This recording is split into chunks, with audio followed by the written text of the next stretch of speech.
ወላዲተ አምላክ እግዚአብሔርን የቻለችበት ገንዘቧ ንጽሕናዋ ነው። እግዚአብሔርን የቻለችበት ገንዘቧ ንጽሕናዋ። ሌሎችም ቅዱሳን የሆኑ ባይታዊ ተከታይ ስለሆናችሁ የሆነ መነኩሴ አጨብጫቢ ስለሆናችሁ ከሞት አታመልጡም። የምታመልጡት ንጹሕ ስትሆኑ ነው። ራሳችሁን አንጹ። በብልጣ ብልጥነት የሆነ ገዳም ሄደ እንተ ያለ ሀገር የሄደ የ40 ቀን ሕፃን ይሆናል። አይሆንም። ንስሐ የገባ ነው የሚሆነው።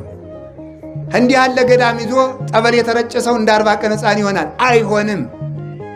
አባ ገሌ ቅባ ቅዱስ የቅዱስ ሰው እንደ 40 ቀን ሕፃን ይሆናል። አይሆንም። ራስን ማንጻት ነው። ክፋትን ማቆም ነው። ከውስጥ የደለበውን ኃጢአት በንስሐ መንጥቆ መጣል ነው። ያ ንጽሕና ገንዘባችን ነው። በሞት ያፈርሰውን። ንጹሕ ሰውነታችሁን በስካር አታባክኑት። ንጹሕ ሰውነታችሁን በሐሜት አታባክኑት።